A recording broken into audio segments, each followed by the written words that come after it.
자, 오늘 주일 말씀 한번 제목 한번 같이 한번 읽어보겠습니다. 제목입니다. 시작. 넘치도록 풍성함으로. 아멘. 여러분들 오늘 지금의 은혜에 감사하고 계신가요? 매일매일의 삶에 하나님께서 함께 하시는 은혜가 감사가 되시나요? 그런데 그 감사를 조금 더 깊이 있게 심도 있게 맛보고 누릴 수 있는 여러 가지 내용 중에 한 가지가 바로 뭐냐면 이전의 나를 기억하는 거예요. 하나님의 은혜 가운데 들어오지 않았던, 하나님의 은혜 가운데 나아가지 못했던 그 시절의 내 마음과 심령의 상태를 잊지 않는 겁니다. 그래서 오늘 우리에게 주어지는 이 감사가, 내가 감사해야 하는 그 모든 거리가 얼마나 큰 은혜인지 잊지 않는 것이 우리들의 삶 가운데 이 은혜가 더 유지되고 감사가 더 풍성해질 수 있는 방법 중에 한 가지입니다. 이런 내용들로 속담이 참 많아요. 올챙이적 생각 못하는 개구리, 그렇죠? 화장실 들어갈 때 나오고 나올 때 다른, 그렇죠? 사람들이 이전에 내가 어땠는지를 자꾸 잊어버려요. 그래서 오늘 내게 주어진 것에 대해서 충분히 감사할 거리인데 당연하게 여기기 시작합니다. 그래서 이전의 나를 생각할 때 주님의 은혜 안에 온전히 깨달음이 없던 그 이전의 나를 생각해 보면 오로지 내 인생은 내가 책임져야 하는 상황이었습니다. 내 수단과 방법을 가지고 뭔가를 해결해야 했고 감당해야 했고 그 어떤 것도 보장되지 못했던 불안하고 두려운 시절이었죠. 그런데 이제 오늘 본문 말씀 가운데도 다루겠지만 이제 그 은혜가, 오늘 우리에게 주어진 그 십자가의 보혈의 은혜가 어디로부터 오는 것인지, 무엇 때문에 주어진 것인지 쉽게 생각하지 않고 당연하게 생각하지 않고 매일매일 나를 새롭게 하시는 하나님의 그 세밀하고 섬세한 마음이고 사랑이고 손길이었구나를 생각하시면 그 하루의 감동이 달라지게 됩니다. 여러분 다들 양말 신고 오셨죠? 아침에 딱 일어났는데 신을 수 있는 새 양말이 있음에 감사하신 분 계십니까? 제가 예전에 그 기도원 공동체에 있을 때는 저 혼자 모든 걸 다 해결해야 됐어요. 작업복 빠는 거 뭐 다 해결을 하다 보니까 이게 아침에 새벽에 한 3, 4시에 들어가서 취침하고 아침에 8시 20분에 직원 조회 시작하고 뺑 둘러 일하고 운전하고 방송실 들어가고 운전하고 일하고 운행 끝나고 들어가면 새벽 2시 반 3시예요. 그러니까 뭐 할 시간이 없어요? 빨래할 시간이 없어요. 일주일치를 몰아가지고 주일날 빨래를 해야 됩니다. 근데 주일날도 갑자기 밥 먹고 작업이 생기면 또 저녁 8시까지 또 이제 일을 해야 되니까 그러니까 어떻게 되겠어요? 가끔 한 양말을 가지고 막 며칠씩 그러다가 우리 그 기도원의 본당을 관리해 주시던 이영란 집사님이 계셨는데 저하고 같이 이 기도원에 있었던 형님은 그분을 영남오만이라고 불렀습니다. 어느 날 갑자기 제 숙소 앞에 잔뜩 싸놨던 허물 벗어놓지 싸놨던 작업복이랑 양말이랑 수건이 다 없어진 거예요. 이거 큰일 났습니다. 이거 없으면 당장 다음 주부터 아무것도 못 하는데 난리가 났습니다. 그래가지고 봤더니 그 집사님이 제 빨랫거리를 싹 갖다가 싹 빨아가지고 옥상에다가 쫙 널어놓으신 거예요. 그 다음부터 그냥 벗어놓으면 일하고 오면 없어요, 빨래가. 그리고 그 다음날 딱 개켜가지고 제 그 침상 있던 자리 옆에 딱 갖다 주십니다. 야, 이 양말 하나가 새로 주어지는 것이 이렇게 기쁜 일이구나. 그때 알았습니다. 그 전까지는 당연하게 여겼던 것이 실제로 이게 너무 당연하게 돼버리니까 감사함이 없어졌습니다. 여러분 오늘 본문 말씀 가운데 보면요, 바울은요 자기가 정말 다시 돌아선 이전의 모습을 부끄러워하지 않고 대단히 솔직했습니다. 이거 어렵습니다. 지금의 내가 누리고 있는 상황과 환경 가운데 이전에 참담했던 자기의 모습을 있는 그대로 고백하는 거 결코 쉽지 않습니다. 그런데 바울에게는 그 이전에 부끄러웠던 그 모습이 오히려 지금의 나를 감격해 할 수 있는 그 축복의 거리가 되었습니다. 여러분, 오늘 이 자리까지 예배하러 오실 수 있었다는 것에 대해서 감사하시기를 바랍니다. 예배 처소가 있다는 것만으로 얼마나 큰 축복인지 감사하시기를 바랍니다. 내가 함께 기도하고 기도 제목을 나누고 서로 응원하고 서로 마음을 나눌 수 있는 이 믿음의 형제 동역자가 있다는 사실을 여러분 정말 감사해야 합니다. 정말 외롭게 힘들게 고독하게 고달프게 신앙생활을 하고 있는 수많은 성도들이 있습니다. 교회는 있는데 목회자가 없는 교회, 예배드릴 처소가 없어서 정말 그 집에서 찬양도 크게 못하고 민원 들어올까 봐 소곤소곤 기도하고 찬양하고 예배해야 하는 그 환경. 그런데 우리는 이렇게 좋은 환경 가운데 예배할 수 있음이 이게 얼마나 큰 감사거리입니까?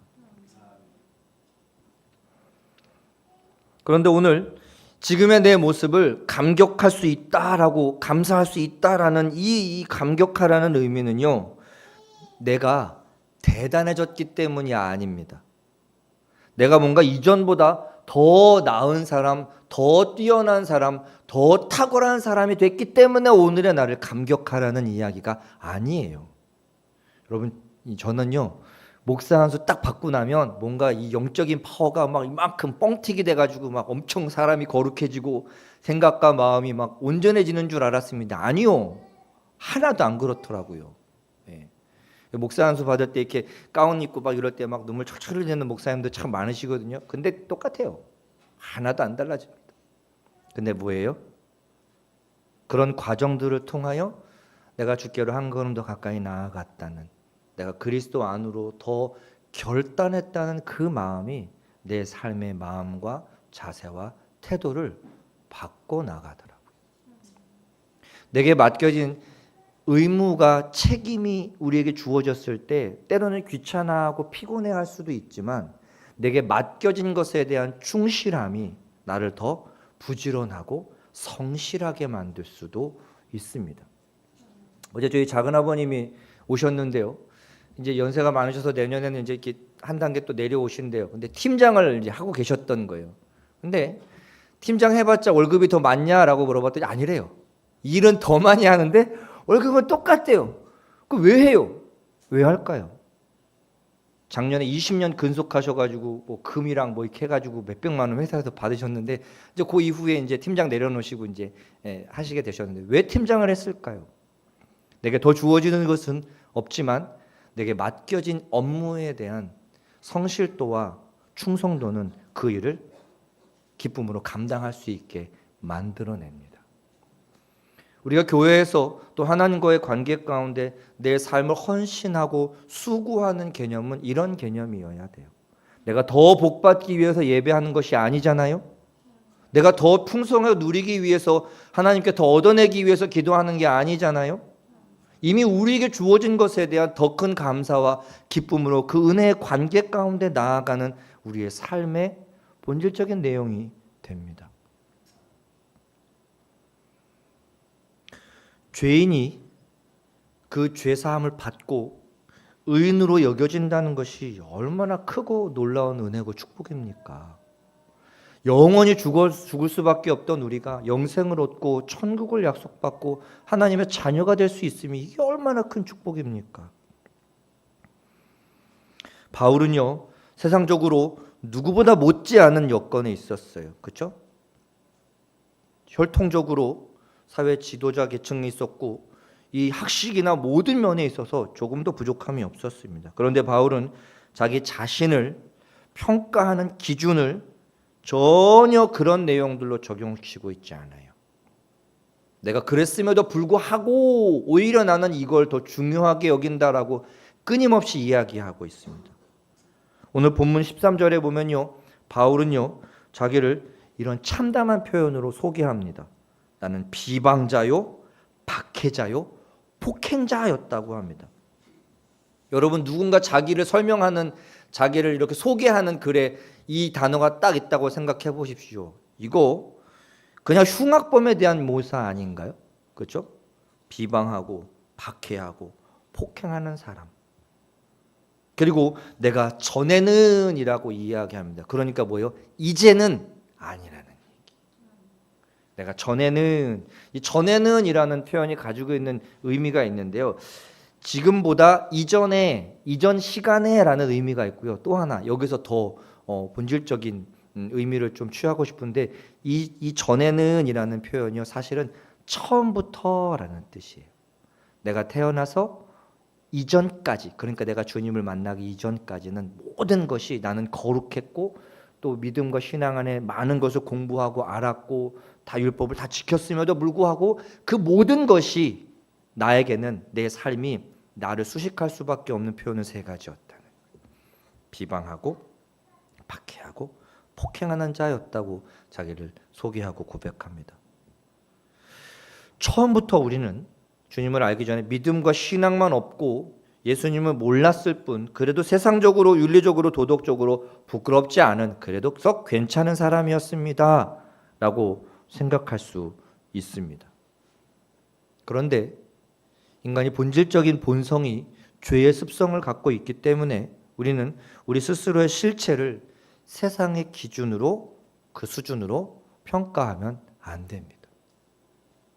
절대적인 기준으로 우리는 평가해야 됩니다. 쟤도 그렇고 쟤도 그렇고 쟤도 그러니까 내가 조금 이런 상대적인 기준은요 아무 도움이 안 됩니다. 제가 예전에 고등학교 때 친구였던 것 같아요. 우리 그 인문계, 제가 다니던 고등학교가 그다지 썩 공부 잘하는 고등학교가 아니었습니다.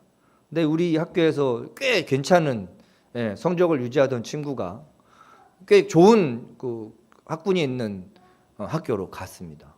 전교에서 놀던 애가 반에서 뒤에서 새는 게 더 빠를 정도로 성적이 훅 떨어졌어요. 그러니까 레벨이 얼마 안 되는 애들 틈에서 머리 먹고서 레벨이 좋은 데 가서 자기도 그 정도 될 줄 알았는데 아무것도 못 하겠더랍니다. 다시 왔어요. 그게 가능하더라고요. 전학 갔다가 얼마 안 있어서 다시 왔어요. 희한한 이 사건이긴 했습니다만, 내가 보기에 너도 별거 없고 내가 보기에 너도 별거 없고 그러니까 우리 중에 누가 괜찮은지 뽑아보자. 아니요.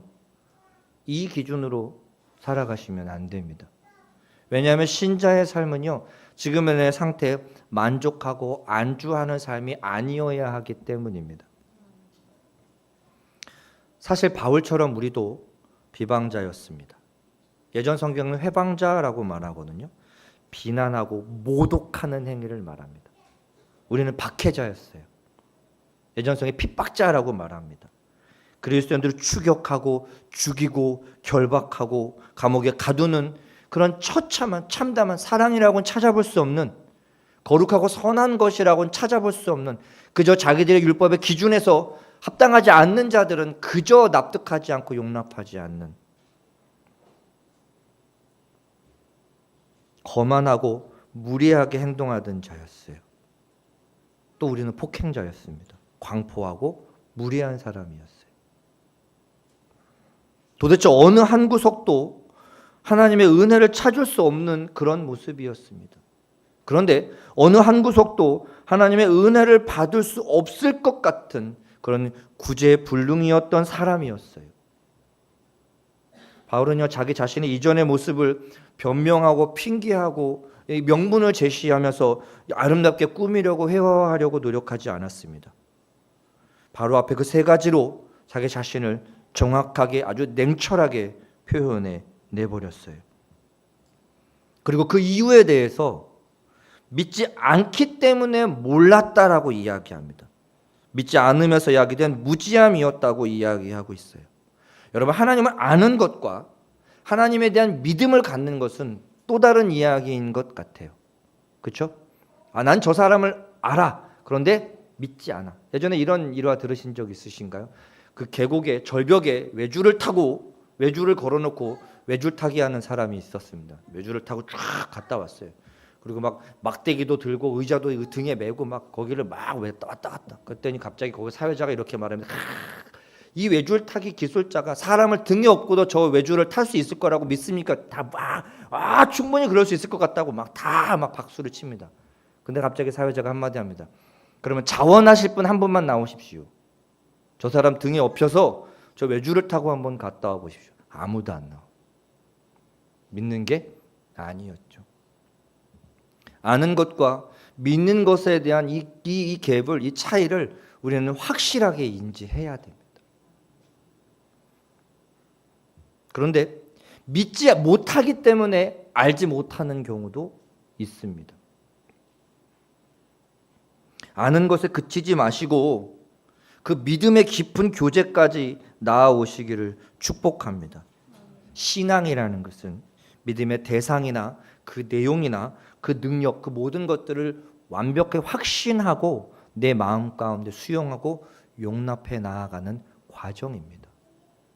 처음 예수를 믿고 이제 제가 뭐 단순하게 예를 드는 단계는 처음 예수를 믿기 시작할 때 가장 먼저 달라지는 것 중에 하나가 밥 먹을 때 기도하는 겁니다. 그리고 주일날 예배 드리는 겁니다. 그리고 차차차차 그 신앙이 삶에 들어가기 시작합니다. 삶의 자리가 신앙으로 채워지기 시작합니다. 시간을 내 마음대로 나만을 위해서 쓰던 이들이 하나님께 예배하는 일에 시간을 할애하기 시작하고 내 물질을, 내 건강을, 내 재능을, 내 마음을 나만을 위해서 쓰던 사람이 이제 하나님과의 관계에서 그것을 함께 공유하고 나누고 드리기 시작합니다. 이것은요 마치 그림과 사진으로 탐스러운 과실을 보는 것과 실제로 그 과실을 손에 쥐고 냄새 맡고 맛을 보는 차이만큼 엄청나게 큽니다. 예전에 한번 이런 이야기를 들은 적이 있습니다. 꼬마 아이가 집에서 동화책으로 곰돌이를 계속 보고 있었어요. 동화책에 나오는 곰돌이 얼마나 귀여워요. 그렇죠? 얼굴 동그랗고 눈도 동그랗고 귀도 동그랗고. 근데 어느 날 아빠가 이 아이를 데리고 사파리에 데리고 간 거예요. 곰을 보여주러. 처음 곰의 실체를 목도하고 이 아이는 대성통곡을 합니다. 저건 곰이 아니라는 거죠. 자기가 보았던 곰은 뭐였어요? 아주 예쁘고 귀엽고 아담한 곰이었는데 딱 봤는데 갑자기 막 으악 막 이러고 손톱은 막 이만하고 실체를 확인하고 난 이후에 수용하지 못해요. 왜 그랬을까요? 자기의 이해 수준으로 그것을 기억하고 감지했기 때문입니다. 바울이 이전에 하나님을 생각하고 감지했고 알던 기준은 자기들의 기준이었어요. 가벼운 말과 세상의 기준과 그럴듯한 명분을 가지고 하나님을 내 삶 가운데 합리화시키시면 절대로 안 됩니다. 하나님의 축복에 대해서 듣고 아는 것과 누군가의 간증을 가지고 하나님이 이런 일들을 하셨구나 와 이렇게 아는 것과 내 삶 가운데 그럼 하나님은 내게 어떤 축복을 주셨는지를 깨달아 얻어내는 것은 또 다른 이야기입니다. 저는 절대 개인적으로 사보지 않는 책 중에 하나가 무슨 간증집 이런 거 저는 안 봅니다. 웬만하면 일부러 찾아보지 않아요. 어쩔 수 없이 설교 예화 볼 때 가끔 보기는 합니다. 일부러 절대 찾아보지 않습니다. 타인의 간증을 들어서 하나님을 아는 것과 내가 내 삶 가운데 역사하신 하나님을 실제로 찾는 것은 또 다른 이야기입니다. 누구는 막 병에서 나았고 막 엄청 승진하고 잘되고 축복받은 내용, 그건 하나님이 그 사람의 인생 가운데 역사하신 그것도 하나님의 아름다운 일하심이에요. 그런데 내 삶을 보면 저 사람과 비교해 보니까 하나님은 나를 안 사랑하시는가 봐. 결국 간증거리는 내 마음이 하나님께로 나아가게 하지 않습니다. 내게 주어진 것에 대해서 감사하지 않으면 하나님이 내게 주실 것에 대해서도 나는 감사할 수가 없는 사람으로 전락할 수밖에 없어요. 제가 아까 우스갯소리로 그 비유 드렸던 그 양말 한 켤레에 감사가 없는데 내가 좋은 차를 샀다고 정말 하나님께 감사할 수 있을까요? 하나님께 감사하겠지만 마음 한켠으로는 내가 열심히 일해서 열심히 돈 모아서 그 돈 가지고 샀다라는 생각이 앞서지 않을까요? 내가 그렇게 살아올 수 있었던 내 건강과 마음과 생각이 건강하게 내 삶을 영위할 수 있었던 그 모든 것이 하나님의 은혜였다는 아주 기본적이고 원천적인 것에 대해서 본질적으로 감사할 수 있을까요? 여러분, 우리의 인생의 모든 순간이 하나님 앞에 감사가 되어야 하는 이유는 큰 곳에 있지 않아요. 복잡하고 어려운 것에 있지 않습니다. 성경은요, 모든 범사라고 이야기해주고 있어요. 감사하지 않는 것 자체가 나는 죄라고 여기셔야 합니다. 우리의 지금의 모습은 하나님의 긍휼하심의 결과입니다. 우리를 불쌍히 여기시고 긍휼히 여기셨던 결과라고 기억하셔야 됩니다. 바울이 자기 자신이 이전에 그렇게 설명했고 소개했던 것처럼 나는 좀 괜찮은 인물이라고 생각하시면 안 됩니다. 심지어 바울 정도가 그렇게 자기를 참담하게 표현했는데 우리의 삶의 모습은 어떻게 고백되어져야겠습니까? 무조건적인 하나님의 은혜 앞에 무조건적으로 감사하시는 저와 여러분이 되기를 축복합니다. 주의 은혜가 그리스도, 예수 모든 수식어들이 내게 주어진 것은요, 나와 주님과의 관계에 대해서 설명해 주고 있어요.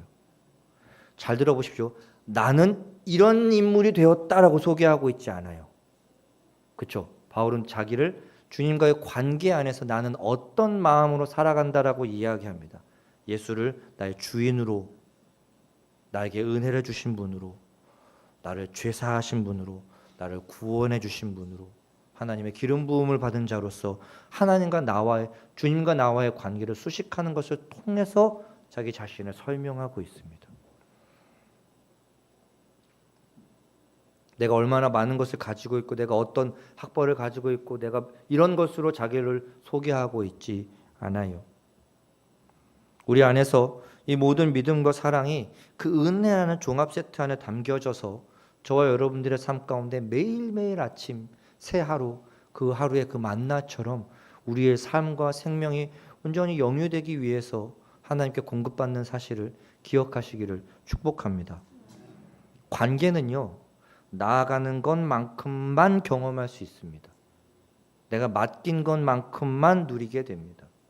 맛보지 않으면 알 수 없습니다. 설명할 수도 없고 사모할 수도 없습니다. 이게 뭔지 모르는데 어떻게 설명하겠어요? 눈으로 보는 것을 아는 것이라고 이야기할 수 있을까요? 심지어 처음부터 계속해서 지속되어져 깊어가는 그 모든 과정들을 통해서 우리는 우리의 마음이 더 하나님과의 안에서 풍요로워진다는 사실을 기억하십시오. 물에 들어갈 때 발목 찰랑찰랑 거릴 때는 뛰어다니기 좋습니다. 무릎 좀 차기 시작하면 여간 불편한 게 아닙니다. 허벅지 정도 차면 이게 진짜 난감합니다. 걸어다니기도 불편하고 헤엄치기도 불편해요. 그런데 가슴 정도 딱 차는 순간 약간의 부력과 함께 이제 수영할 수 있게 됩니다. 배영도 할 수 있게 됩니다. 요 가슴 정도 차면 나름 잠수하는 재미도 쏠쏠합니다. 걷는 것밖에 못했던 우리가 하나님의 이끄심과 인도하심 가운데 그곳에서 누리며 만끽할 수 있는 영적인 능력과 마음과 믿음과 깨달음이 임하면 그때서야 우리는 물에서 자유함을 누릴 수 있게 됩니다. 세상은 우리에게 처음에 쉽게 다가옵니다. 그래서 여러 가지 해결해야 할 문제, 여러 가지 직면한 문제들을 계속해서 우리에게 제공하죠. 점점 삶의 기품으로 나아갈 때 하나님과의 관계 가운데 세상을 이겨나갈 수 있는 수단과 능력과 방법을 얻지 않으면 결국 세상에 치일 수밖에 없습니다. 우리의 마음과 생각과 영혼의 최애, 가장 좋고 가장 사모하는 분이 오직 우리 주의 은혜, 그리스도 안에서 풍성하게 얻어지는 그 믿음과 사랑 안에 버무려져서 날마다 우리의 삶 가운데, 저와 여러분들의 삶 가운데 충만하게 채워지게 되시기를 축복합니다.